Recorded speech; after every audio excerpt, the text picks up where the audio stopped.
Question, le spray au poivre est-il un bon moyen de protection en cas d'agression ? Le ministre de l'Égalité des chances envisage de légaliser son usage, notamment pour la sécurité des femmes en rue.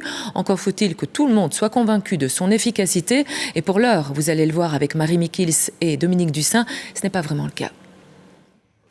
Un petit coup de spray au poivre dans les yeux. Nous sommes aux États-Unis où les policiers s'entraînent à pouvoir continuer à se battre même s'ils sont aveuglés de douleur.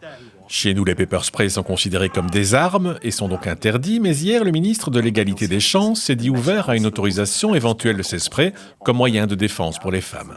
Ik wil zien of pepperspray, smurfenspray een oplossing kan zijn om dat gevoel van onveiligheid kan wegnemen bij vrouwen, maar passend in een geheel. Het is niet enkel en alleen pepperspray dat de oplossing is.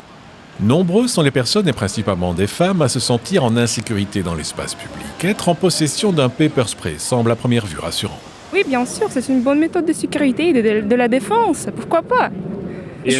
Pour des femmes spécialement. Je pense pas qu'on devrait le donner à tout le monde parce que si on le donne à tout le monde après, peut-être les mauvaises personnes vont avoir accès à ça. Mais si moi je l'ai, oui, je me sentirais plus en sécurité, c'est sûr.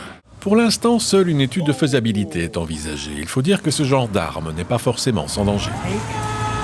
Il ne faut pas banaliser l'usage de ce type de spray. J'ai des dossiers où des personnes ont fait usage de ce type de spray avec des conséquences extrêmement importantes sur la vue de ceux qui en ont été victimes. Il faut aussi envisager le fait que l'agresseur peut s'emparer du spray et le retourner vers sa victime, ou que ce spray qui traîne dans un sac peut ne pas fonctionner au moment de l'agression. Du côté des associations qui s'occupent des violences faites aux femmes, on insiste aussi sur la réalité des agressions. Évidemment, il y a des violences qui arrivent dans l'espace public et on ne va pas dire le contraire, mais la majorité des violences vécues par les femmes restent les espaces privés, espaces où on ne parle pas du tout de l'utilisation d'un spray au poivre. À noter qu'il existe aussi une version plus colorée, le Smurf Spray ou Spray Schtroumpf, qui envoie un jet de peinture bleue indélébile au visage d'un agresseur. C'est également interdit chez nous.